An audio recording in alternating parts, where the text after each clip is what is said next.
A white dress. An unrecorded death.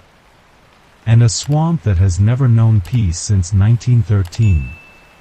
Do you believe that a soul can continue to exist only by virtue of the fabric it wore when it died? Welcome to Whisper Horror Channel, where whispers are not just the sound of the wind, but unburied memories.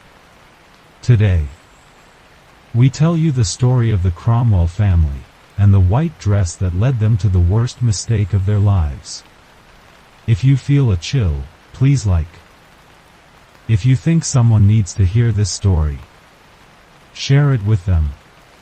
And if you want to continue stepping into the darkness no one dares to touch, subscribe and turn on the bell. Comment below. Do you believe that clothing can carry a resentment stronger than a curse?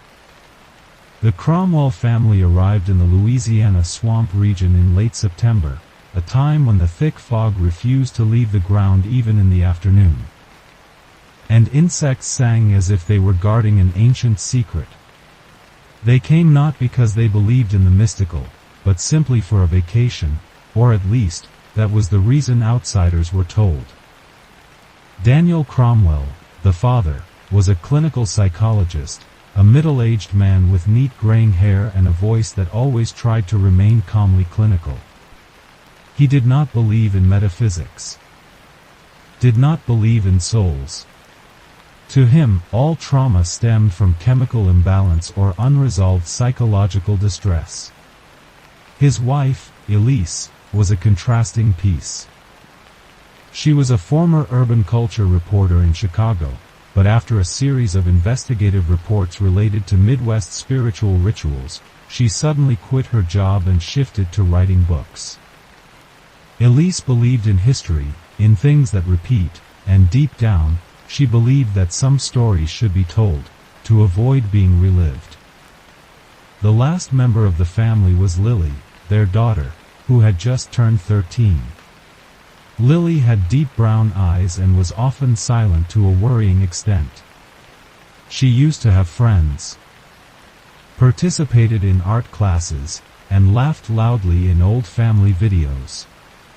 But 2 years ago, after a near-drowning accident during a camping trip, Lily changed. She stopped drawing, stopped talking much. And recently, she began sleepwalking, often waking up with mud under her fingernails and faint scratches on her wrists, as if she had just crawled out of the earth. The house they rented was an old Creole-style mansion, located on the edge of the St. Amant swamp, once belonging to the LaFleur family. The current owner was a black woman named Mabel. Nearly 90 years old, living in a small wooden shack 2 miles away. She never entered the mansion, only handed over the keys at the gate and advised, "Don't let the girl play near the brick well behind the house. And if you hear laughter, call each other's names. Don't call it." Daniel scoffed when he heard this. Elise noted it down in her notebook. Lily said nothing. But that evening, as Elise unpacked, she discovered Lily was secretly hiding an old sketchbook. Inside were drawings of a girl in a white dress, standing among reeds, waving. "Who are you drawing?" Elise asked. "I'm not drawing," Lily replied. "She's the one who asked me to keep the picture." Elise thought she was joking. But in Lily's eyes at that moment, there was no joke at all. On the second day, Daniel decided to walk around the swamp area to clear his head and look for inspiration for his new book. Elise stayed to read the records of the plantation's history. Lily, despite being told to stay indoors, quietly went to the backyard, where the brick well Mabel had mentioned was located. The well had no cover, only covered in dry leaves. When Lily stood next to it, an unusual cold wind swept through, and a faint sound echoed from the bottom of the well, unclear whether it was water, vapor, or a familiar melody. like the sound of a silk dress brushing against stone. Lily said nothing about it. But from that day on, she began drawing again every night. Not pictures, but diagrams. Maps of the house. But beneath the walls, there were hidden passages, half-closed doors, and always the silhouette of a person in white walking down the hallway, holding an oil lamp, with no outline of a mouth. By the fourth day, Daniel began having recurring dreams. He stood in the reed forest, holding a lamp, calling someone's name. But no one answered. Only the rustle of a silk dress behind him. When he turned around, he saw no one, but his feet were covered in mud. And there was always a faint red blood stain on his pant leg. It might be due to mold causing hallucinations, he noted in his journal. But Elise, after finding an old photo in the city library, didn't think so. In the photo, a white woman, wearing a wedding dress, stood in front of the very house they were renting. In her hand was an unopened bouquet. Her eyes were closed. And on her neck, there was a faint cut. On the back of the photo, only 3 words were written, waiting to be named. The next morning, Elise was the first to wake up. It was still not fully light, but thick mist covered the upper floor window panes. She heard a ticking sound like water dripping from somewhere in the hallway, regular and unusual. When she stepped out of the room, she saw wet footprints leading from the staircase up to Lily's room. Chilled, Elise hurried to the door, but when she opened it, Lily was sleeping soundly, breathing evenly, holding her sketchbook.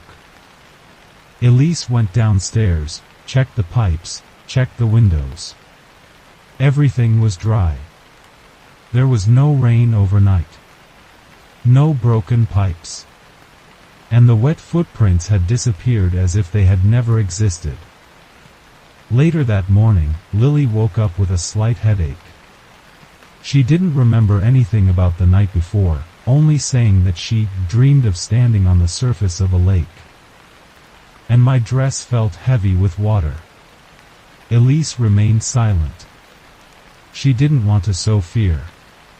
But while changing the sheets, she discovered a crescent-shaped water stain where the pillow was, cold and slightly smelling of dry pollen. That day, Daniel decided to drive to the nearest town to meet the local church pastor. They walked along the edge of the swamp, where willow trees hung over the water, reflecting distorted images like surreal paintings. Lily suddenly stopped. "Do you hear the sound of water?" she asked. "That's just the ripples, honey." "No. It's the sound of someone washing clothes. Don't you hear it?" Elise held her breath. There was indeed the sound of water, as if someone was soaking fabric, gently wringing it, squeezing out every drop, but there was no one around. No wash basin. No silhouette. And most importantly, the sound came from the direction of the deep swamp, where Mabel had warned them not to approach. When the mother and daughter returned, Elise noticed something strange. Lily's white dress, which had been hanging out to dry since yesterday afternoon, was no longer on the line. Elise asked her husband, asked her daughter. No one had taken it. But that night, when she folded the clothes into the trunk, the dress reappeared in the pile, damp and cold. And on the lace across the chest there was a small stain, shaped like a faint fingertip squeeze. Daniel, when he returned, looked tired. He said he couldn't meet the pastor. The church was undergoing renovations.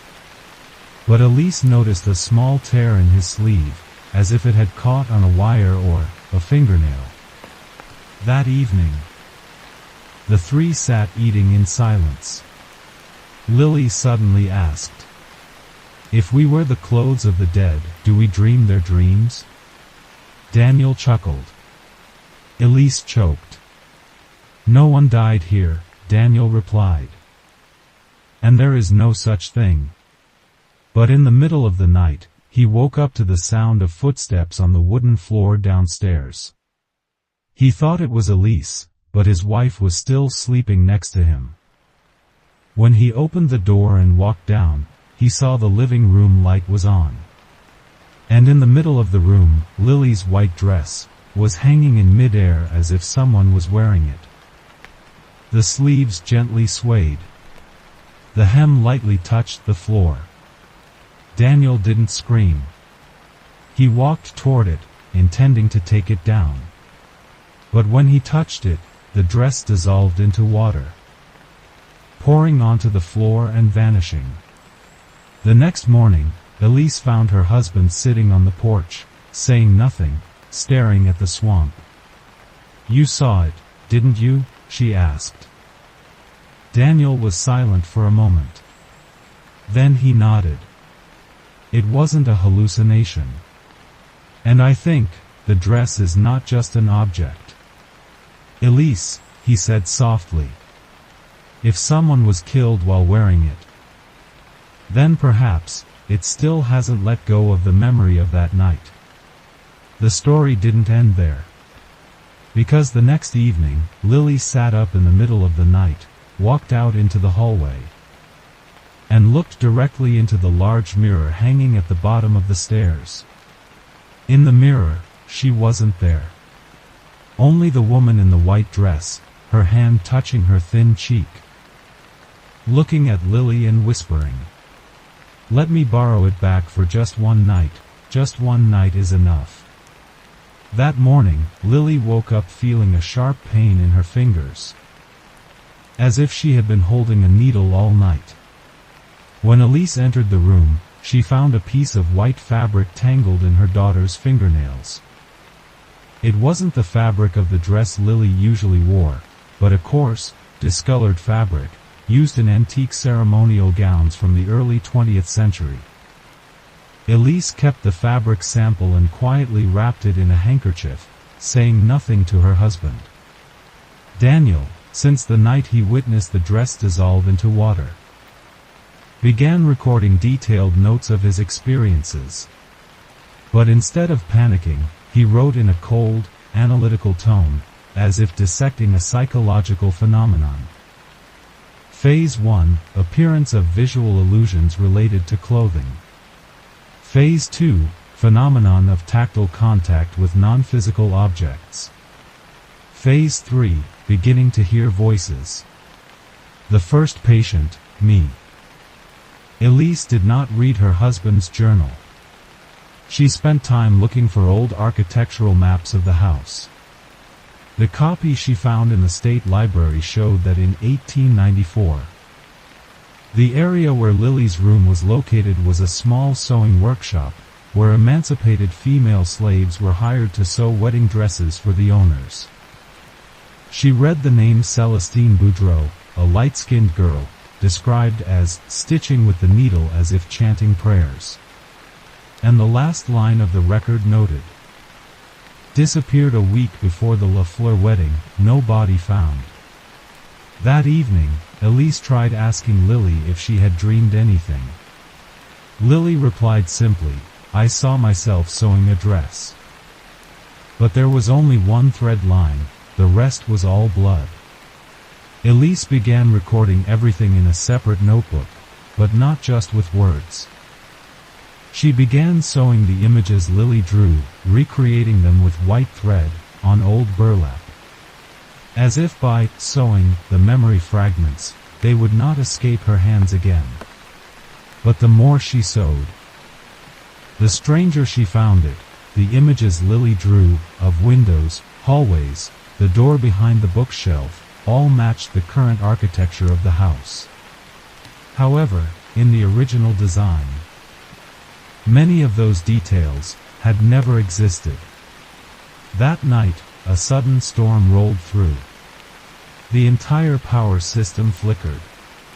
Elise sat by an oil lamp, Lily sleeping on the sofa next to her. Daniel was upstairs, still engrossed in his psychological notes. Exactly at 2:17 a.m., the antique clock chimed with a screeching sound. Lily bolted up from the sofa, her eyes wide open, not looking at her mother. The girl walked straight to the back door, her footsteps light as if she were gliding. Elise called out, but there was no reaction. She rushed after her. Lily walked straight into the backyard, where the brick well lay dormant beneath the willow tree. She stopped, raising her hands into the air, as if holding an invisible needle and thread. Elise stood frozen, not daring to make a sound. She watched her daughter's fingers, sewing. Not a dress, but the air. Each movement was steady, meticulous, like a ritual. And in the middle of the swamp, in the silver-white mist, a figure began to appear. First the neckline, then the sleeves, then the hem. The more she sewed, the clearer the white figure became. By the time Elise rushed to pull Lily back, the shape was almost complete, a black-haired girl, faceless, with eyes that were blank spaces as if cut from a mask. Lily fainted in Elise's arms, cold as if she had just crawled up from the bottom of the well. Elise carried her back into the house, frantically wrapping her in a blanket, starting the fireplace, and calling her name repeatedly. When Lily regained consciousness, her eyes were vacant. "She doesn't want me to be scared," Lily whispered. "She's just looking for a way to be complete." Elise asked again, Who is she?" "Celestine," Lily replied, without hesitation. For the first time, that name was uttered by Lily, even though the girl had never seen the documents or heard her mother talk about that woman. Elise felt a chill down her spine. She opened the drawer, took out the piece of fabric Lily had held the previous day. Holding it up to the light, she noticed an unfinished stitch line. As if a sleeve was being half-sewn, but the thread was broken, leaving a scorched end as if it had just caught fire. Daniel didn't believe his wife's account. He tried to remain rational. Assuming Lily was developing a form of embodiment syndrome after the near-drowning trauma 2 years ago. "She's trying to personify fear," he said. But Elise disagreed. "If this is just a metaphor, then why do all the things she draws match the house's architecture? Why did the dress disappear and come back? And why does she know the name of the girl who disappeared over a century ago?" Daniel didn't answer.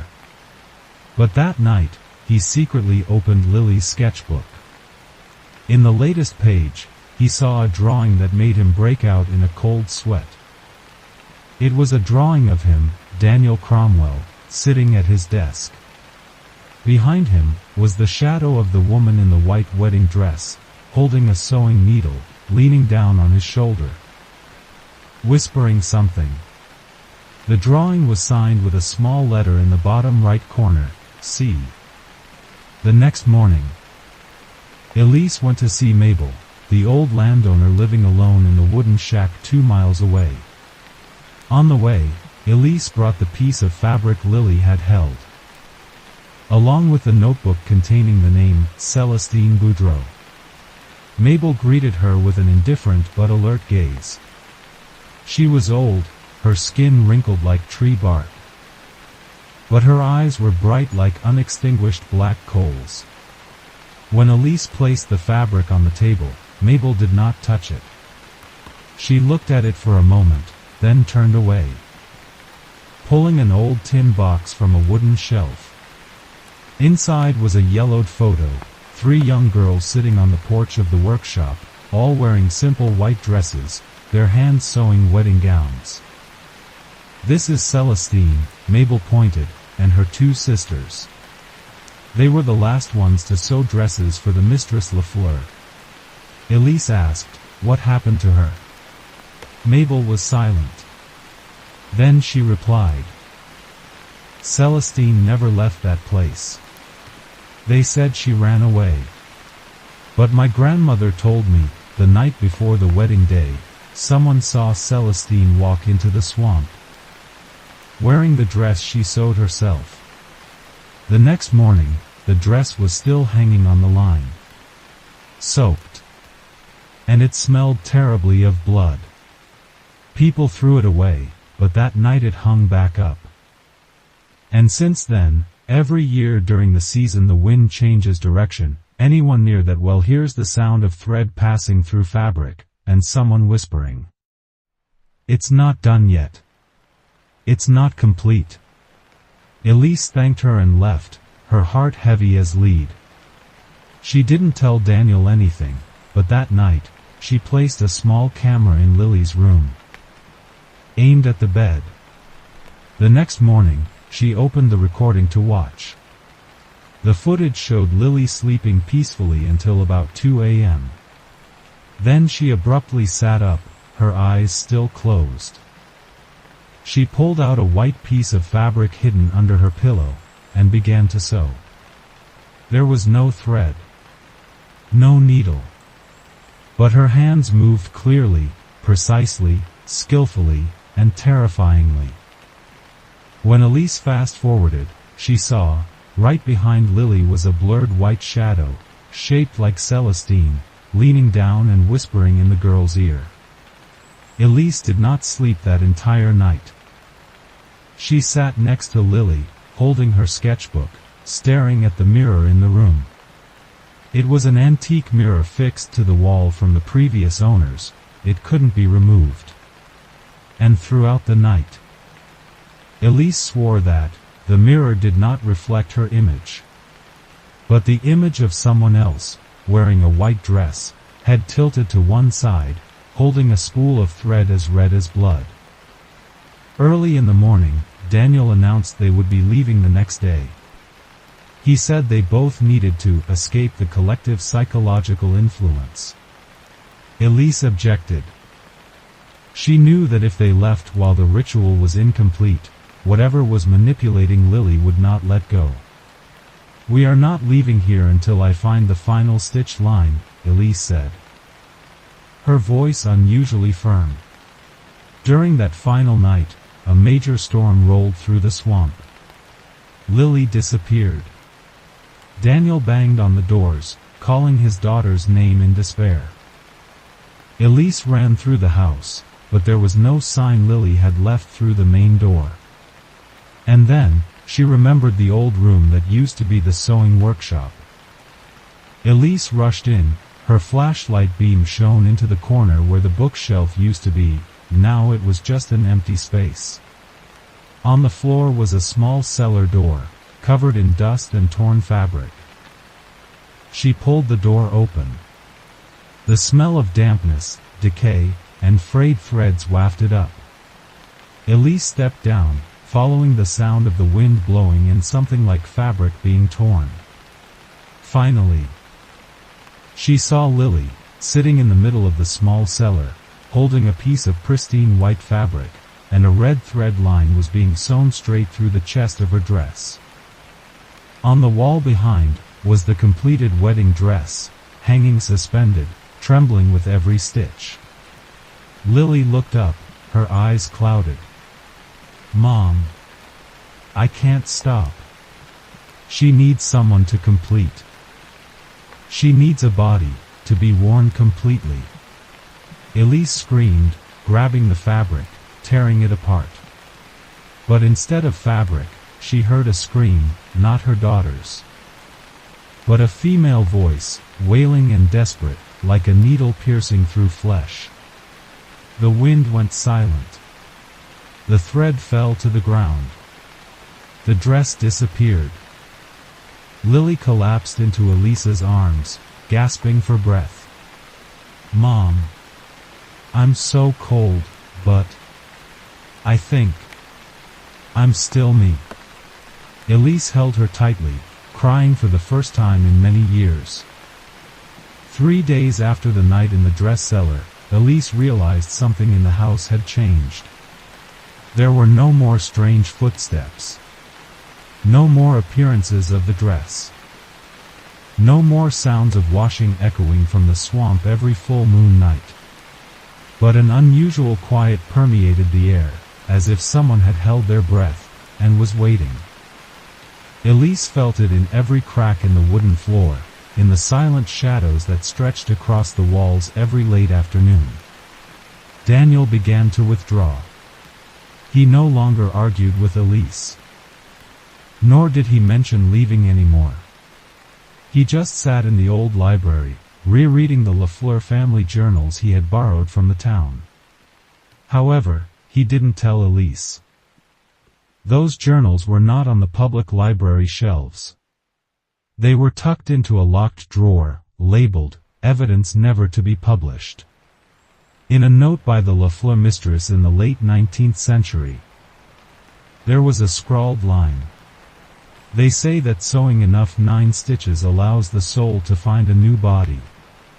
But if only 8 are sewn, the voice will forever be trapped in the thread."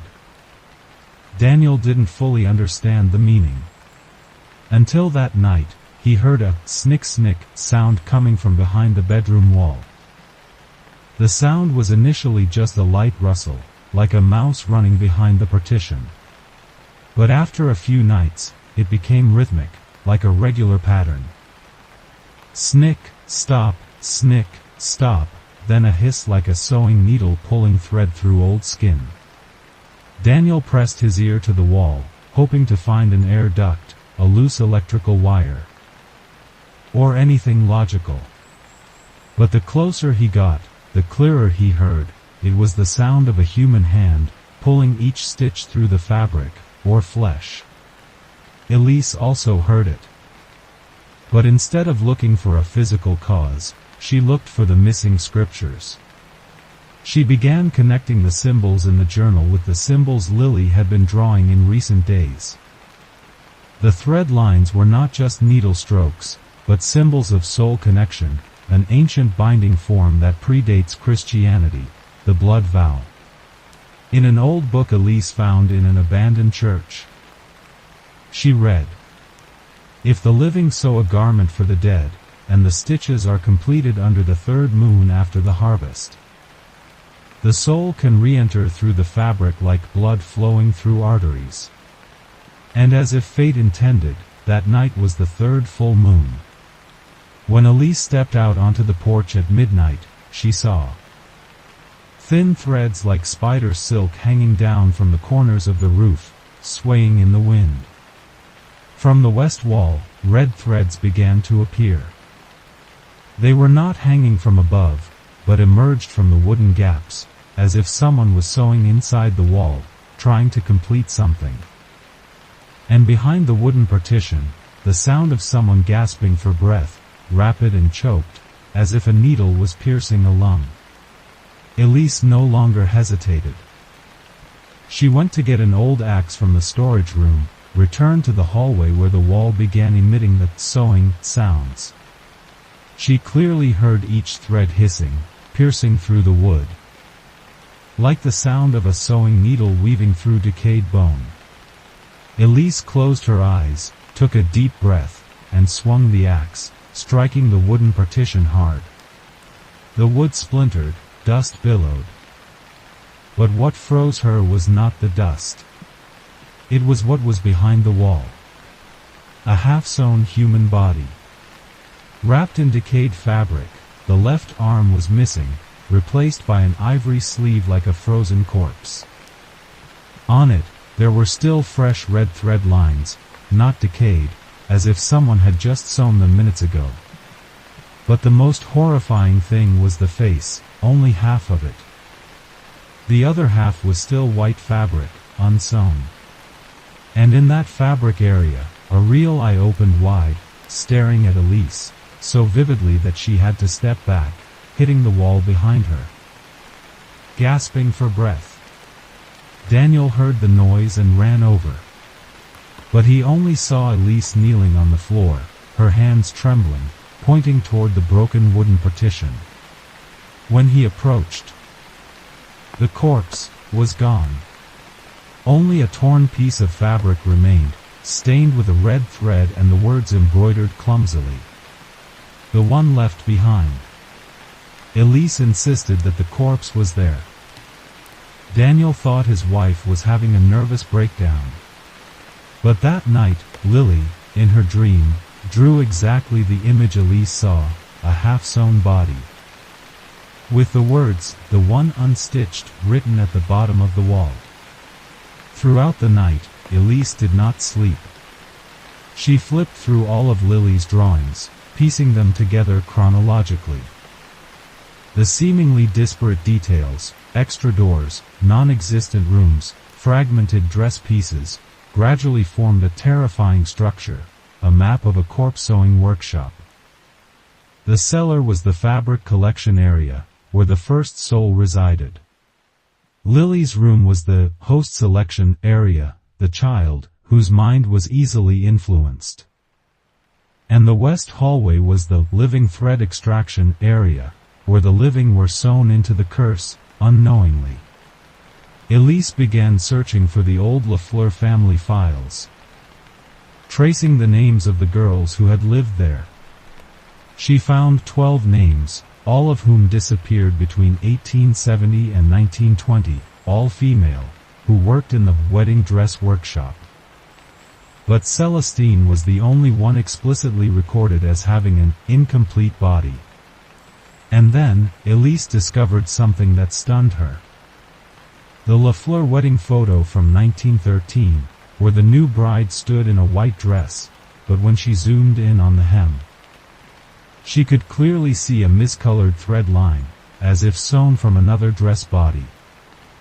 It wasn't that Celestine was haunted, but that Celestine had sewn the dress for someone else who was haunted before. She was just the needle keeper. That's why Celestine's soul could not pass on, because she never completed the final stitch. And to finish it, someone had to replace her. It had to be the last living person to wear the unfinished dress, and sew that final stitch herself, with red thread made from her own blood. Lily was being chosen to be the one to finish. But Elise, now understanding, was determined not to let that happen. When Daniel slept, Elise pulled out the sewing threads from all of Lily's drawings. She burned them on the porch, one by one, reciting the sequence Celestine had whispered through Lily's mouth. One stitch for the forgotten. One stitch for the voiceless grievance. One stitch for the one who sewed but never got to wear. The fire burned. The swamp wailed. And in her sleep, Lily began to cry. That night, as Elise dozed off by the window, Lily walked out of the room, holding the scarf that had wrapped Celestine's head in the drawing. Her shadow glided through the hallway as if pulled by an invisible force.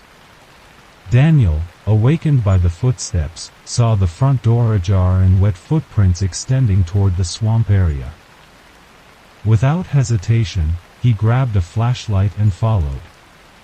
From a distance, he saw Lily standing by the well, the only place on this property that Mabel had warned no one should approach if they hear a voice calling from underground. The well was not deep, but since Celestine's disappearance, no one had dared to draw water from it. Daniel called out loudly, "Lily!" But the girl didn't react. The flashlight in his hand flickered. When the flickering light shone into the well's interior, he saw a face reflected, not Lily's, not his, but a faceless woman, with white fabric covering her head like a discarded bridal veil. Lily leaned down, whispering. She wants to look up, one last time. Daniel lunged forward, pulling his daughter back. But just then, a cold breath wafted up from the bottom of the well, not wind, but a breath, dark and decaying. The flashlight fell. The water surface gently rippled, then dissolved into a small vortex. Daniel carried Lily and ran back. It was not yet dawn, but Elise woke Daniel and Lily, drove them both to Mabel's wooden shack, this time without politeness or patience. She banged on the door, calling out loudly in a panic she had never experienced in her life. Mabel opened the door, her eyes glazed over as if she had been waiting for them for a long time. Elise Cromwell. She spoke before Elise could say anything. You didn't come here to ask questions. You came to know the truth, because the well has opened, hasn't it? Elise nodded, her hands trembling. Daniel was still stunned, clutching Lily tightly as if wanting to fuse the girl to his chest. Mabel pulled out a small wooden chest and opened it. Inside was a dilapidated leather-bound notebook. The cover was moldy, the paper yellowed, written in red ink. My grandmother's journal, Mabel said. She was the last survivor of the well ritual in 1913. Elise opened the notebook, skimming through it. The more she read, the paler her lips became. In 1913, there was not only Celestine, but 3 people, 3 girls chosen to mend the tear between the living world and the dead world. 1 person to sew. 1 person to wear. 1 person to sacrifice. And the 3rd person, the one thrown into the well, never returned. But instead of closing the ritual, they sewed the thread incorrectly, allowing the resentment of the sacrificed person to flow back up to the surface, seeping into every remaining fiber of fabric. Celestine was the only one who knew, but was forced to remain silent, until she also disappeared. That well is not just deep, Mabel said. It is bottomless. It is the needle that sews through 2 worlds. And now, it demands the final stitch, from new blood. From the child. Elise looked at her daughter, understanding everything. The dress was bait. The dreams were the lines. And the well was the needle. That evening, the house seemed to sink into a state of timelessness. The clock stopped. The wind stopped blowing. And every sound, no matter how small, echoed twice as loudly, as if reverberating from underground. Elise locked all the windows. She covered the mirrors with rough fabric, sprinkled salt around Lily's bed. Daniel carried a hammer, tightly sealing every entrance to the cellar. But in their hearts, they understood, these things could not stop what was about to happen. When the clock struck exactly 3 a.m., the hour of the final stitch, according to Mabel's grandmother's journal, Lily bolted up. No scream. No words. No trembling. Just quietly stepping out of bed, as if someone was pulling her with an invisible thread. Elise watched her daughter walk toward the closet, where the old white dress hung. The girl took off her pajamas. Put on the dress, it fit chillingly well. Not long. Not short. No misaligned stitches. As if Lily's body was born to complete what was left unfinished over a century ago. Lily, my love. Elise whispered, you don't have to wear it. I'm not wearing it, Lily replied, her voice sounding as if it came from someone else's mouth. I'm just the lining. The one wearing it was already here. The dress began to stretch, as if invisible hands were pulling the seams taut. The collar hugged Lily's neck tightly. The sleeves gradually constricted like a snake. Elise lunged forward, trying to pull the dress off, but every time she touched it, she felt Lily's skin was indistinguishable from the fabric. Each stitch now pierced deep into her skin, bleeding bright red, exactly as Mabel had warned. Blood was the final thread. Elise knelt down, wrapping her arms around Lily. But instead of feeling her daughter's warmth, she felt a layer of cold fabric, as if soaked in water for 100 years. From within the dress, a voice echoed. Not Lily's, but that of an adult woman, whispering. Need someone to sew the rest. Mother's blood is the strongest thread.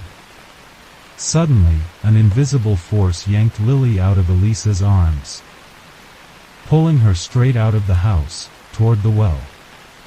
Elise rushed after her, running barefoot through the mud, the wind howling in her ears. The moonlight illuminating a long red thread line extending from the house to the well like a directional needle. Daniel ran behind, calling his wife and daughter's names in despair. Lily stood close to the edge of the well, the white dress covering her down to the water surface. The wind hit her face, but the girl did not blink. From beneath the well, a pair of hands made of white fabric reached up, slowly as if trying to embrace the small body. Elise did not hesitate. She screamed, "Take me! I am the one who sews. I am the one who knows every stitch. Don't touch her." The wind went silent. Lily collapsed. And Elise felt the dress wrapping around her. It clung to her skin, constricting layer by layer, not painful, but cold. Cold as if sewn with thread made from the bottom of a winter river. Each stitch pierced through her skin. Elise felt it clearly. There was no bleeding, only memory, images Celestine had seen, the sewing workshop. The man forcing himself on her before the wedding night, the shame hidden by white lace, and the well calling her name. When the final stitch was sewn across Elise's back, the dress disappeared. Elise fell down, gasping for breath. Lily hugged her mother. Daniel knelt beside them, tears streaming down his face. From the bottom of the well, there was no sound anymore. Only a silent, terrifyingly peaceful night. 1 week after the incident by the well, the Cromwell house became unusually quiet. No more thread hissing sounds. No more white dress appearances. No more of Lily sleepwalking or the sound of dripping water that had haunted Elisa's dreams. The family began to pack up, preparing to leave the swamp. Daniel, his eyes sunken from many sleepless nights, seemed relieved, but discreetly observed Elise. Lily was more cheerful, her sleep returned to normal, her drawings were bright, no longer containing faceless figures or torn dresses. But only Elise knew, the story was not over yet. She didn't tell anyone that the morning after the ritual by the well, when she woke up, she found a thin thread mark just below her left shoulder, a perfect stitch line, as if someone had cut her skin and sewn it back in the night. The mark didn't hurt, but it itched subtly, like ants crawling under her skin. On the third day, she found a second mark, below her shoulder blade. Still red thread.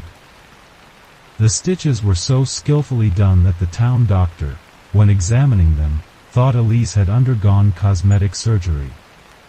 "Did you have a skin graft or anything recently?" the doctor asked. Looking confused, Elise just shook her head, smiling, "No. I just survived." Initially, Elise thought it was just a sensation after trauma, the psychological aftermath of everything they had just gone through. But then, every time she accidentally touched one of the thread lines on her back or shoulder, strange images began flashing through her mind, like lost memories knocking at the door. An old sewing workshop, dimly lit by an oil lamp. The smell of beeswax mixed with damp fabric and fresh blood. A brown-haired girl, her thin fingers sewing a wedding dress but her eyes filled with tears, each stitch like a plea for rescue. It wasn't Elisa's memory. She was sure of that. And the more stitches appeared, the stronger the memories became. Elise was no longer an observer, but began reliving it as if she had lived through it herself. She saw a rainy night. A trembling hand holding scissors cutting a thread on the bride's undergarment, blood spurting from the fabric. She saw the woman in the wedding dress, screaming, trying to pull away from the veil covering her face, because what was beneath the fabric was not her face, but someone else's corpse sewn back together with dead skin. Then another night, she saw herself being held tightly in a stone room, the sound of the well echoing. One person to sew. One person to wear. One person to sacrifice. For the first time, Elise felt the existence of Celestine not just as a ghost, but as a parasite, existing through the remaining stitches, regenerating memory using a new body. That evening, after a nightmare that made Elise wake up in the middle of the night, her hand still clutching a segment of red thread, she decided to cut off the thread lines appearing on her body. She didn't tell Daniel. Waiting until he and Lily were asleep, Elise took her sewing scissors, sterilized them with alcohol, and stood in front of the bathroom mirror. The mirror reflected the body of a woman who had lived through more than one lifetime should bear. Under the faint yellow light, the stitches were clearly visible. Each thin thread line curved like ancient script, running along her shoulder, piercing her shoulder blade, extending down to her lower back. It didn't look like scars, but like a silent ritual in progress. Elise clenched the scissors. "Just one cut," she whispered. "Don't let it continue." The scissor blade touched the thread. When the first thread was cut, Elise screamed. Not because of pain, but because an image appeared instantly. Celestine lying in the middle of the wedding room, her dress torn, her abdomen sewn up, each stitch mark interwoven as if stitching a corpse. And Celestine's eyes looked at Elise, pleading with her, not to destroy it. "That's all that keeps me here," Celestine's voice echoed, from inside Elise's chest, not from outside. Elise panicked, throwing the scissors, looking at her fingers, bleeding. But from a new stitch that appeared on her right wrist. A thread line had just emerged, even though she hadn't touched that part. She turned around startled. The scissors were still lying on the floor. No one touched her. Nothing moved. But a new thread had been sewn in reverse. Elise slumped onto the bathroom floor, her breath ragged.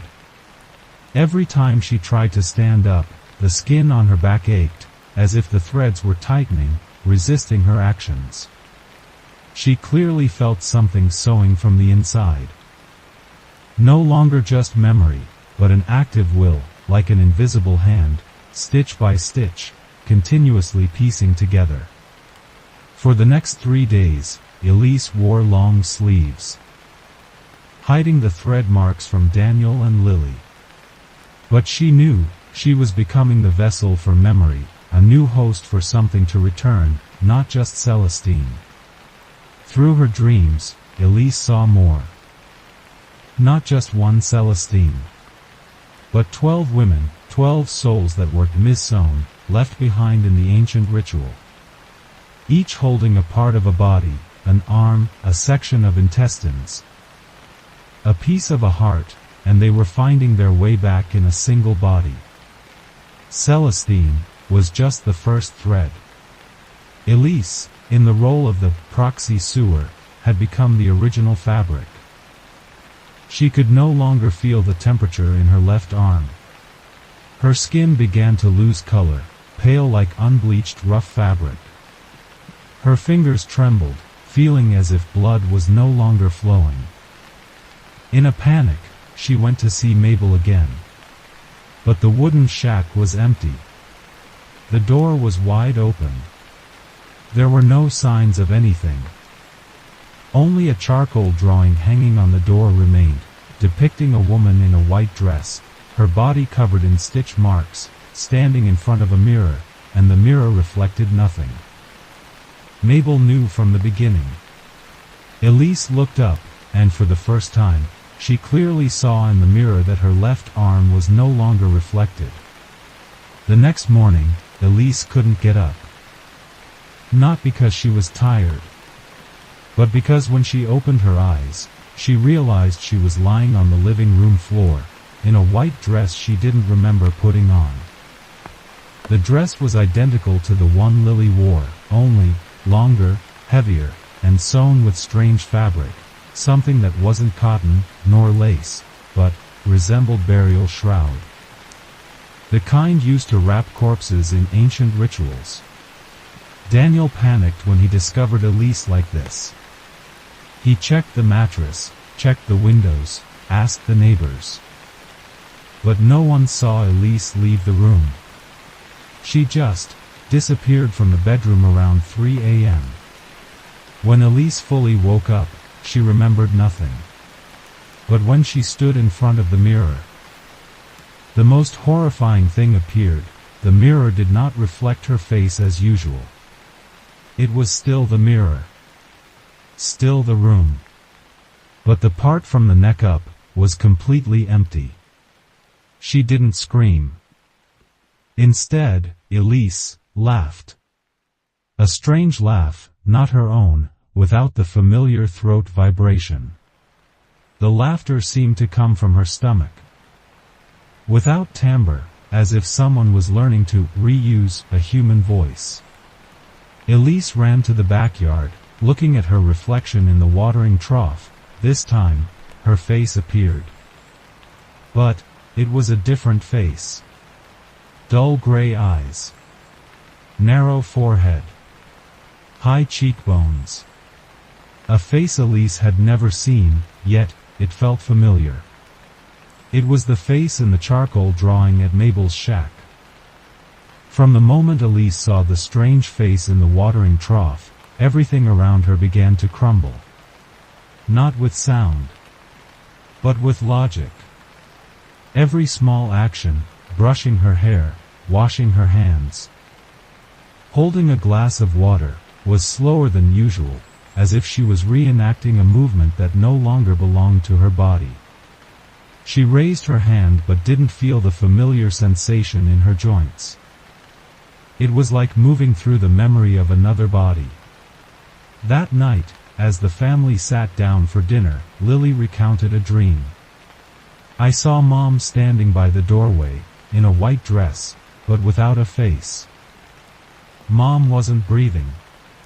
There was only a long needle attached to her hand, and someone behind her kept whispering, "Just one more stitch, just one more stitch." Daniel bolted up, almost knocking his chair backward. Elise froze. Because at the exact moment Lily said it, Elise heard that whisper in her head. "Just one more stitch, Elise. This body is still not fitting. I have sewn from the neck down. Now only the eyes remain. A tongue. And one final night." Elise staggered up, making an excuse to rest early. In the room, she locked the door, holding her breath. She knew one thing clearly: this was no longer a ghostly possession. This was a replacement of the soul structure. Celestine did not want to control Elise. She wanted to borrow Elise's body to sew herself back together. That night, Elise did not sleep. She prepared everything like someone about to witness their own final trial. A voice recorder placed next to the bed. A small mirror hung opposite. And a spool of thin rope, used to tie her wrists tightly to the bed frame. She left a note for Daniel. "Don't worry if you see my hands tied. I am experimenting with something. If I don't wake up by 6 a.m., burn the white dress." She kissed Lily, this time longer than usual, and tried to remember the smell of her daughter's hair, the only thing that kept her anchored to this side. 2:57 a.m. Elise felt sleepiness that didn't come from fatigue, but as if someone was pulling her eyelids down with sewing thread. She resisted. But the moment the clock hands hit 3 o'clock, her head became heavy as lead, falling into a bottomless dark hole. 6:09 a.m. Daniel opened the room door, his heart pounding. Elise was still lying there, her hands still tied. But the room was not the same as last night. The small mirror fell, breaking into 7 pieces. The voice recorder was still running, the battery nearly dead. And, on the table, a handwritten note in Elise's handwriting. This body is still loose. But every night, it will shrink to the shape I once had. Elise has learned how to stop breathing. And I am learning how to breathe like her. Don't cut the thread, Daniel. If you cut, more will be sewn. And when there is no more skin to sew, it will be Lily. Daniel, trembling, opened the voice recorder. The sound of the bed creaking. Heavy breathing. Then a clear whisper. 1 eye for 1 stitch. 1 tongue for 1 night. A child, for a new life. Elise woke up just as Daniel turned off the recorder. She remembered nothing. But the corner of her mouth was still stained with blood, from a stitch someone had sewn into the edge of her lip while she slept. Since that night with her hands tied, Elise knew she was no longer alone in this body. Initially, there were small memory lapses. She walked into the kitchen and found water boiling without knowing when it started. She held Lily's sketchbook without remembering taking it. She stood in front of the mirror and didn't remember why she was there. But then, everything escalated, sliding rapidly like a pulled thread. One day, Daniel returned home to find Elise sitting and embroidering a wedding dress. A type of dress their family had never worn, high neck, puffed sleeves like the 1910s, every lace detail identical to the dress in Mabel's records. Elise didn't remember getting the needle and thread. She looked at Daniel, smiling, but the smile was stiff like starched fabric. "What are you doing?" Daniel asked. Elise only replied, "Folding what is torn, before time wrinkles it more." A meaningless sentence, unless someone was living memory in reverse. The body borrowing was turning into a body inversion. Elise began speaking sentences that didn't belong to her time. "I was not chosen. But I am the only one who knows how to sew. They sewed me like they sewed the mouth of testimony. The well has no bottom, but the fabric does. And now I have hit rock bottom." Daniel was terrified. He wrote a letter to Mabel, but there was no reply. Lily, meanwhile, grew more distant from her mother every day. Once, the girl whispered, "Mom doesn't touch me like before. Your hands now look like a doll's hands." Elise examined her hands, and saw her fingerprints were faded, like a layer of silicone skin, no more fingerprints. She sat alone in front of the mirror, looked deep into her eyes, and saw Celestine looking back. Not like a ghost, not like a memory, but like someone sitting behind the steering wheel, and just testing the gas pedal for the first time. That night, the sound of a needle and thread began to echo in the middle of the night like a rootless delirium. No one touched the needle. No one held the thread. But that sound, the thread pull, hiss, was clearly audible, coming from Elise's bedroom. Daniel heard it first. He sat up abruptly, not because of the sound, but because Lily was also standing at the bedroom door, holding a blanket, her eyes wide with fear. "Dad," Lily whispered, "someone is sewing a dress for me, but I can't see them." Daniel rushed out of the room, running to Elisa's room. The door was unlocked. The room lights were off. Only the faint light from the porch filtered through the window curtains. In the middle of the room, Elise sat with her back to him, her hands rhythmically pushing a needle through a large piece of fabric spread on the floor. Daniel intended to call her name, but his hand froze the moment he saw the fabric she was sewing. It wasn't lace. It wasn't white fabric. It was Lily's dress. The old dress that had disappeared days ago now reappeared under Elisa's hands, with patches sewn from different fabrics, not the same texture, not the same color, and it had a smell. A metallic smell. The smell of blood. Daniel couldn't move for the first few seconds. His body was frozen by too many inexplicable things hitting him at once. The eerie sound of the needle and thread like a lullaby from hell, Elisa's hands moving with chilling precision. And what she was sewing was no longer a dress, but a human form, made of fabric, with stitch lines stretching along the structure of a child's body. He took a deep breath, stepped inside, trying to remain calm. "Elise," he called softly. The woman did not turn around. "Elise, stop. What are you doing with Lily's dress?" A moment of silence.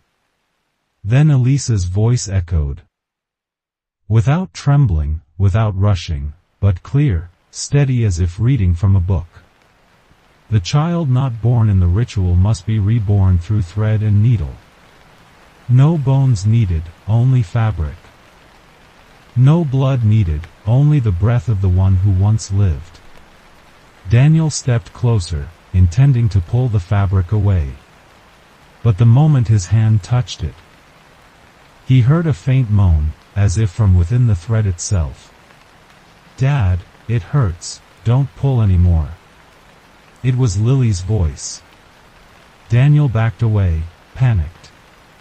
Elise slowly stood up. Her eyes now, uneven, one side was her brown eye, the other was silver-gray like an antique mirror lens. "She doesn't need more fabric from Lily," Elise said in her own voice. "But I do. Because the form must be complete, Daniel. You can't wear a shirt without a sleeve, can you?" Daniel retreated, his hands unconsciously shielding his front as if facing a wild beast, but what stood before him was not a beast, nor was it his wife. Elise, or whatever resided within Elise, tilted her head looking at him, her gaze devoid of life. One eye was the brown he was familiar with, but the other was dull gray like old thread soaked in blood. That eye did not look at Daniel as a husband, but as a material. "Just a little bit," she whispered. "A part of you, to mend the torn heart. Not much. Just your forgiveness, to connect." Daniel choked up. He remembered the first nights with Elise, the autumn afternoons when they first held Lily, when she was just a tiny bundle in a blanket. He remembered Elise saying, "You are the link between me and everything I fear. If I get lost in the dark, just call my name, and I will return." Daniel stepped forward, his eyes fixed on Elise. "Elise. I'm calling you. I don't know who she is, what she wants, but I know you. You are Lily's mother. You are the one who held our child through every fever. You are the one who would go to hell if it kept her safe." Elise stood still. Her hand trembled slightly. The needle stopped. The voice inside her gritted. "Do you think words can save? You don't understand, this body is sown with memory. And the strongest memory is regret. Daniel was speechless. He looked down at the fabric Elise was sewing. It no longer had the shape of a dress. Now it had 2 arms, 2 legs, a neck, and a blank space in the center of the chest, where it was not yet sewn. And in that blank space, Daniel saw a heart shape drawn with blood. When Daniel thought everything was about to be swallowed by that blood-stained red thread, a small sound echoed at the doorway. Lily. The girl stood there, holding an object wrapped in black velvet, trembling, but her eyes showed no panic. It was as if she knew this would happen. "I found this in Mrs. Mabel's trunk," Lily said softly. Daniel was startled. Elise turned her head slowly. Lily opened the fabric. A lace glove, the pinky finger not yet sewn. The glove once belonged to Celestine. It was unlike the other objects, not blood-soaked, not deformed, just missing a final stitch, where the pinky finger exposed a void. She said, "Just sewing this would make her complete." Lily continued, her voice dreamy. "But I won't allow it." Elise staggered forward, her eyes twitching. Celestine's voice broke. "Give it to me. It's the final part. Without it, I am just an incomplete living corpse." Daniel shouted. "Lily, give it to your mother." Lily did not hesitate. She placed the glove in Elise's hand, not for Celestine to complete, but for her mother to hold it, touch it, to see again.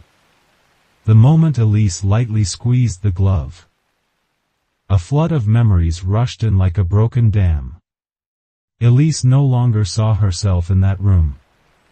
She stood on the bank of the dry well, where Celestine years ago had sewn pieces of other people's skin into her own body, and promised herself, if anyone ever loved me, they would sew me back, more beautifully. But now, Elise was no longer the one sewing. She was the witness. And in that moment, Elise whispered, not in Celestine's voice, not in Elise's voice, but in the voice of forgiveness itself. No one loves a patchwork. But everyone regrets a person who was once whole. The glove fell from Elise's hand. The human-shaped fabric burned silently. Every thread line on Elise's skin unraveled stitch by stitch. Celestine wailed, this time no longer from Elise's mouth, but from within the house, echoing, dissolving, and disappearing. 3 days after the night of the fabric corpse burning, the house returned to a twisted normalcy. No more thread hissing in the night, no more mismatched eyes in the mirror. And Elise began to eat again. Not much. But she fed herself. Daniel still hadn't slept a full night. Every time he closed his eyes, he dreamed of walking in a room full of fabric walls, fabric floors, and every step he took caused a stitch to unravel, revealing the old organs of memory. Lily seemed relieved. But she began drawing again. Only one difference. All the drawings now featured a body without a face, without hands, only needles and threads hanging long from the neck. That afternoon, it drizzled. Elise went out to the backyard, where she had once vomited red thread. She looked for the place where the trunk had been placed. But the ground was empty. She gently dug, just a few layers of damp soil, and realized the ground was sinking, as if something beneath was sucking up water. She called Daniel. They both dug a few more spans deep. And then, they saw a layer of charred fabric, spread wide. Beneath it were bones. But the most terrifying thing was not the bones, but the needle head still perfectly embedded in the skull. 12 of them, planted straight into the fontanelle. In a circle. A ritual that had been interrupted. Daniel stared at the needles stuck straight into the skull like anchors holding an undissolved vow. Each needle was rusted. But the base still had something black and thick like burnt resin, not blood, but like tar marking time. He counted instinctively. 12 needles. And then, memory rushed him like a flood. Mabel's old journal, where she had mentioned a circle of women living by the swamp in the early 20th century. Each one a piece for an ancient ritual called the corpse-mending ceremony, a ritual not recorded in religious texts, but passed down orally in folklore. If God refuses to resurrect, then we sew the form ourselves, and call the person through each stitch. Celestine, he realized, was not the only one. She was just the 11th. And the skull in front of him, the 12th. Daniel stepped back, trying to calm himself. Maybe the ritual has stopped, he told himself. Maybe we cut the thread at the right time. But Elise said nothing. She knelt down, gently pulled a needle out of the skull. And as the needle left, the ground shook. Lily ran out of the house, clinging tightly to Daniel. She sobbed. "Dad, I see the dress crawling back." From under the swamp, piece by piece, piece by piece. Daniel pulled Elise up, but she stood still, her eyes wide open. Not piece by piece, Daniel, but each person who was sewn is finding their body back. The afternoon drizzle turned into a heavy storm. Heavy raindrops pounded on the tin roof, echoing like the extended hiss of thread in a giant loom. Daniel, Elise, and Lily stood close together on the porch, watching the swamp, where the water had now risen past the grass bank. But something was wrong. The water did not reflect the gray sky. No clouds. No lightning. But 12 faint figures stood in a circle, their hands connected by red thread, faceless, or rather, each face was a stitch covering up something unfinished. Daniel took a step back. Elise held his hand, whispering, "They haven't been called up yet. But, if one more person completes it, they will all return. Like a complete patchwork. And I think I know who the missing piece is." She turned to Lily. Daniel instantly shielded the girl. "No. It can't be her. She's too young to be involved in this."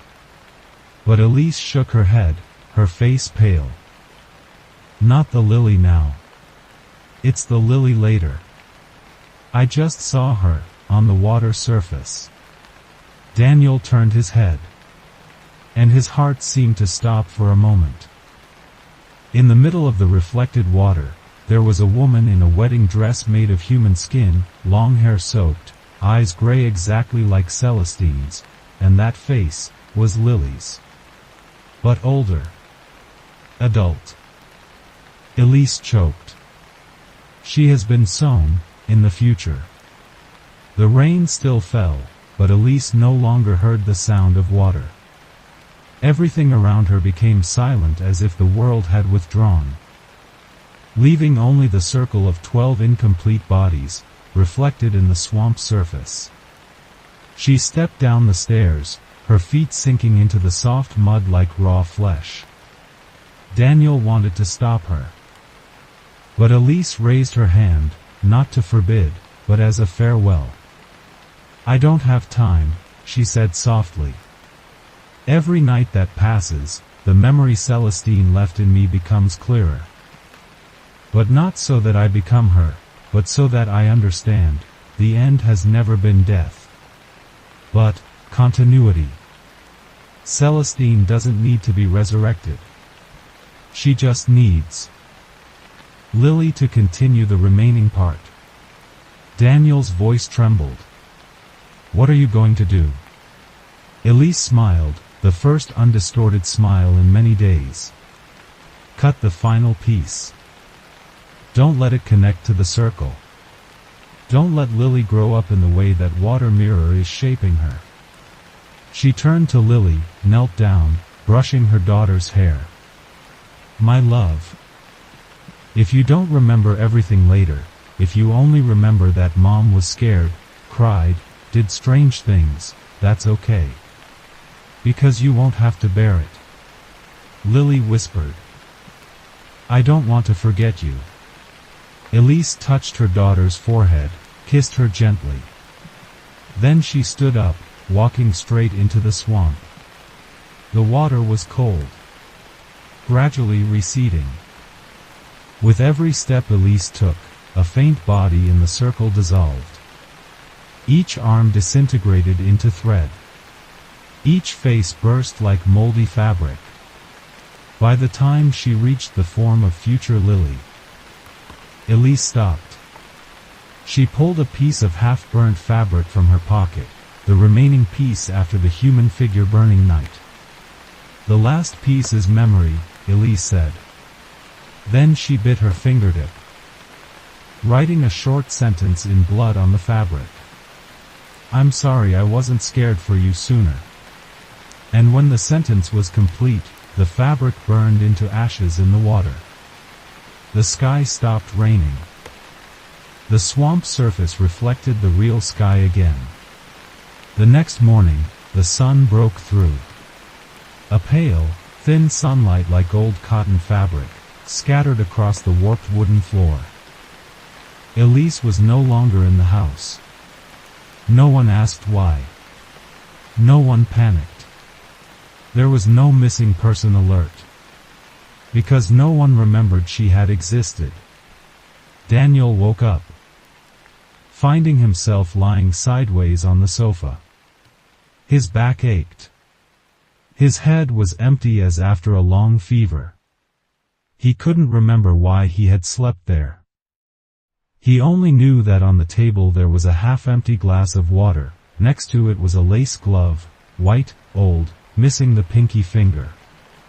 He looked at the glove, saw nothing strange, felt nothing. But his eyes were slightly stinging. Lily was different. The girl woke up in her room, sat up straight and saw a new white space on the wall. That spot used to hang the drawing of the faceless person, only thread stitches.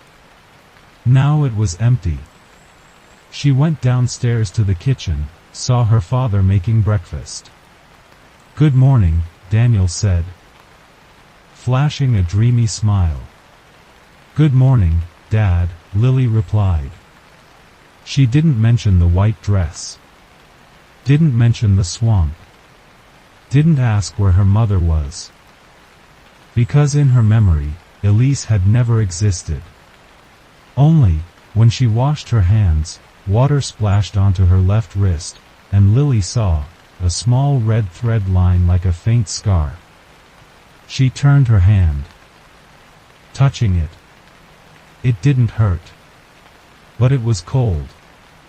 That day passed calmly. Too calmly. Daniel was in the backyard weeding, while Lily sat drawing. The girl used a pencil, not coloring, and didn't realize that every drawing today only had two tones, white and red thread.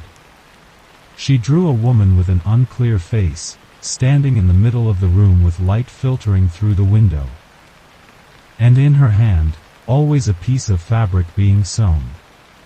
But what confused Lily was that every time she finished a drawing, just turned away for a moment and came back, the stitching on the paper was longer. She tried to cover the drawing, keeping it in the sketchbook. But by evening, when she opened it, the fabric in the drawing was sewn closed into a human shape, with a strange but gentle face. At night, Lily dreamed. She was standing in the living room. Everything was familiar. Except, there was no one. No dad. No mom. No sound. Only a faint humming, like wind blowing through the old curtains. 1 stitch for longing. 2 stitches for lies. 3 stitches on your back. So you won't go far. Lily turned around, and saw the woman in the white dress standing at the end of the hallway. Faceless. But from her left chest, a red thread line connected straight to Lily's hand. The girl panicked, yanking her hand hard. The thread broke. Blood gushed out. Lily woke up startled, cold sweat soaking her collar. Her hand was bruised red. But not from sleepwalking. Right on her left wrist, where the faint red thread mark was in the morning, now a rough raised line had swelled up. As if a needle had just been pulled out. Lily didn't tell her father about the dream. She also didn't mention the red swelling on her wrist, because a part of her had begun to understand. The more the truth is mentioned, the tighter it sews itself. She tried to forget. But with every hour that passed, more details returned, like old fabric fragments rising from the swamp mud. The smell of dry pollen. The white dress hanging in midair. The mother who said, "Let mom bear your share." And a room where every wall was patched with memory. That afternoon, while Daniel was busy making calls to rebook their flight back to the city, Lily rummaged in the wooden trunk where she used to keep old toys, and found her own sketchbook. She opened the first page, and her heart skipped a beat. There were no drawings. Only red thread lines sewn with ink, pieced together like embroidery. On one side was the image of a thin woman, gray eyes. Half-burnt lace dress. On the other side, was the image of a sleeping girl. Between them, was a line written in a shaky hand. "Sorry that mom didn't learn to be scared for you sooner." Lily shivered. In her head, a voice broke out like a glass bubble. "Mom didn't disappear, daughter. Mom just undid the thread so you could be you. And if you remember mom, don't sew mom back." The girl burst into tears. Not violently, just choked up. And for the first time since that normal morning, she called out loud, "Mom." No one answered. Only the lace glove on the table. Slightly trembling, then lying still. The next morning, Lily left the bed before the sun rose. She didn't brush her teeth, didn't eat breakfast, didn't wear a jacket, only carried 2 items. The sketchbook full of red thread ink and the lace glove missing the pinky finger. She crossed the garden, past the bare willow tree, to the swamp bank, where the water still clung to a thin layer of mist like spoiled milk. No one followed. No one called her back. Lily knelt on the grass bank, digging her hand into the soft ground.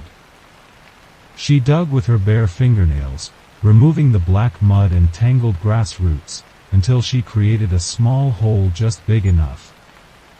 She placed the sketchbook and the glove into it, but the moment she let go, a third object slipped out from between the pages. A piece of fabric. Oval-shaped.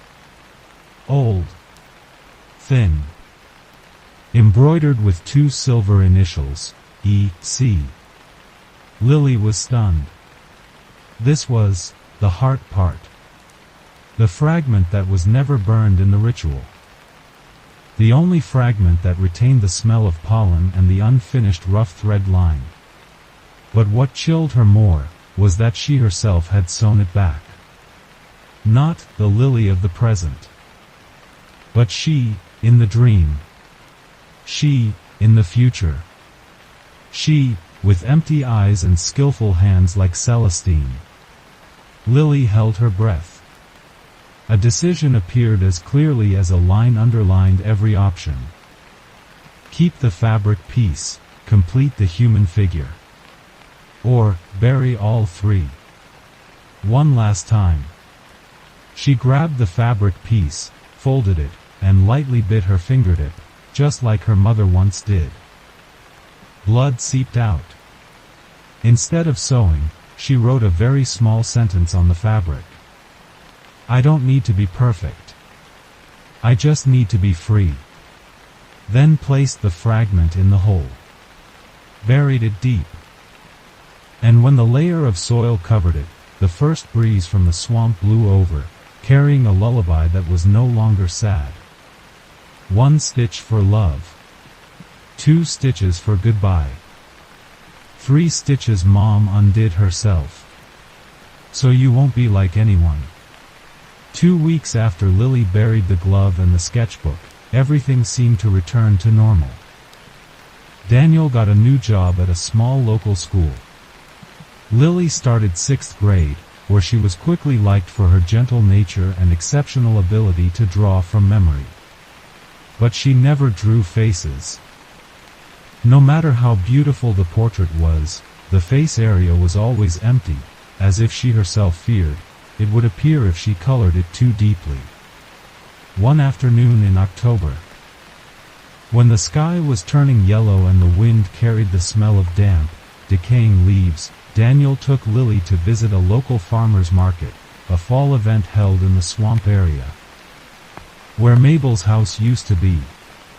In the last booth of the market, among handmade embroideries, sat a very old woman, hunched over, selling old hand-sewn fabric pieces, not based on popular embroidery patterns, but distorted motifs, hands without fingers, faces without noses, and stitches running backward from the neck down to the abdomen. Lily froze. Her eyes fixed on a small, circular piece of fabric, silver-edged, embroidered with 3 very faint letters. Pay with memory. The old woman smiled. Do you like it? Lily nodded, though she didn't know why. The old woman held out her hand, a hand full of needle marks, thin as parchment. You are the little one who undid the thread, aren't you? She didn't ask. She remembered. Daniel approached. Excuse me, ma'am, she's just looking. The old woman did not take her eyes off Lily. The sewer can forget, but the diver cannot. Lily exhaled softly, but did not look away from the old woman. Diver? The old woman smiled. In every corpse-mending circle, there is one who is not sewn. That one dives into the memories of others, acting as a bridge, called the memory carrier. And you are. The old woman nodded, raising her hand to expose her collar, revealing an old, healed stitch mark, running along her collarbone. I was in the previous circle. 1913, but I escaped by burying my own shadow in the swamp. Lily didn't immediately understand. But there was something in the old woman's eyes, not binding, not demanding, just a strange sympathy, like a silver thread connecting 2 generations. I buried the memory, Lily said, her voice small as if whispering to herself. The sketchbook, the glove, and the embroidered fabric piece. The old woman nodded. You buried it. But the swamp didn't keep it. Daniel frowned. What do you mean? The old woman leaned on her cane, her back more hunched than before. In the old ritual, to end a sewing circle, the one who undid the thread must have a successor, diver, not sewn, but holding the memory. Otherwise, the old host's soul will not decompose, but shift to a waiting state, like a thread that has not been threaded through a needle. You are the one who dived. The old woman looked at Lily, her gaze lingering on the girl's left wrist, where there was still a faint scar like an untied stitch. Daniel suddenly asked, "So what if we leave here? If no one carries it, the ritual ends, right?" The old woman laughed, a laugh so sad it was unsettling. "If no one carries it, the swamp will sew it back with new blood. It always does. If the sewing circle has no one to remember, it will find someone else to start over. But this time, not just 12. She offered another piece of fabric, larger, shaped like a triple circle, like a symbol of an ancient unification. This time, she said, it is sewing itself into a religion. Lily felt a chill down her spine. She couldn't clearly remember her mother, but she remembered this sentence. If you still hear the lullaby, Mom is somewhere. But if you hear it from someone else's mouth, don't let yourself be lulled to sleep. That evening, Lily couldn't sleep. She lay in her room, the lights off, looking up at the wooden ceiling. But instead of seeing darkness, she imagined thin threads piercing through every crack in the ceiling, slowly, patiently, weaving an invisible fabric hanging down from above. If you hear the lullaby from someone else's mouth. Her mother's words, or rather, the memory of her mother, kept echoing. Near midnight, Lily heard a sound from the attic. Unclear whether it was something moving, or something crawling. She got out of bed, grabbed a flashlight, and opened the door to the attic. The stairs creaked with each step, the smell of old dust and decaying wood wafting up. When she pushed open the attic door, the first thing she saw was an old cassette player. A type with a flip lid, covered in dust. She approached it. It was playing a recording. 1 stitch for longing. 2 stitches for escape. 3 stitches to sew up the heart. So you cannot return. Lily shivered. She recognized the voice. Not her mother's. Not the old woman's. But her own voice. But older. The tape continued playing. "Hello, Mom," the adult Lily's voice echoed. "If you are listening to this segment, it means I am no longer me. I have become what you tried to cut the thread from, but only cut one end, not fully undone. And I have reconnected. Not because I wanted to, but because the swamp called my name with my own voice." Lily backed away, bumping into an old wooden chest. The lid flipped open. Inside were 12 pieces of fabric, each embroidered with a body part. Hands, neck, eyes, lips, all identical to the drawings she used to draw. And in the middle, neatly placed, was an embroidered heart piece with the letters, L.C., Lily Cromwell. Lily knelt beside the chest. Her hands trembled as she touched each piece of fabric.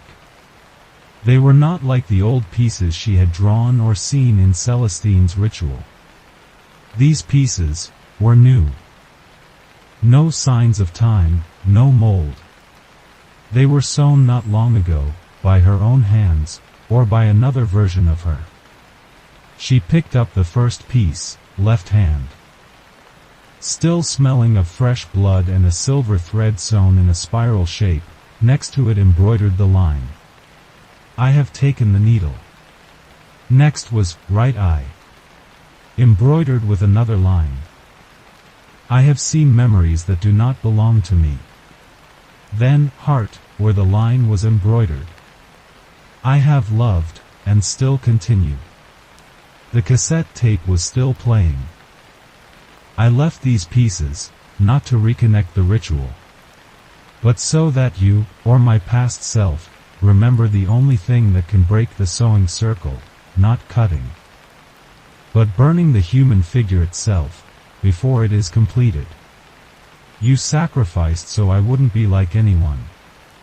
Now it's my turn to refuse to become the next one.